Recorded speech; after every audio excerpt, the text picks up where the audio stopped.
Madugula MLA Bandaru Satyanarayana Murthy మాట్లాడుతూ గంజాయి drugs సేవించే వారిపై ఏ పార్టీ అయినా తగు చర్యలు తీసుకుంటామని చెప్పారు. అనకాపల్లి జిల్లా కోటపాడు మండలంలోని ఒక కళ్యాణ మండపం వద్ద బహిరంగ సమావేశంలో యువత చెడు అలవాట్లకు దూరంగా ఉండాలని, గంజాయి స్మగ్లింగ్, వారి ఆస్తులను కూడా జప్తు చేస్తున్నామని తెలిపారు. డీఎస్పీ కోటేశ్వరరావు, ప్రభుత్వ ఉద్యోగులు, స్థానిక నాయకులు పాల్గొని డ్రగ్స్ వ్యతిరేక నినాదాలు చేశారు.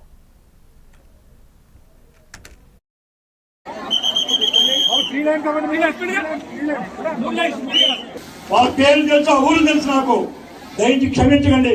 వారు ఏ పార్టీ అయినా సరే మీకు తెలిసి కనుక మరొకసారి వార్నింగ్ ఇవ్వండి, మరొకసారి కౌన్సిలింగ్ చేయండి. ఆ దుర్మార్గ వ్యాపారాన్ని అరికట్టే కార్యక్రమం మనం మాడుగులో తీసుకుందాం. ఈ సభ ద్వారా మా ఎస్పీ గారిని, ముఖ్యంగా మా మాడుగులో ఉన్న సిఏ గారిని, 4 ఎస్ఐ 5 ఎస్ఐని అభినందిస్తున్నాను. నేను ఎమ్మెల్యే అయిన తర్వాత చాలా స్ట్రిక్ట్ గా ఎక్కడ కాంప్రమైజ్ కాకుండా 100 నక్కలేదు. అందరి దగ్గర సెల్ ఫోన్లు ఉన్నాయి. కుటుంబం, స్నేహితులు మాత్రమే కాకుండా మనం కూడా మాదక ద్రవ్య రహితంగా ఉంటామని ప్రతిజ్ఞ చేస్తున్నాం. ఎందుకంటే మార్పు మనతోనే ప్రారంభం కావాలి.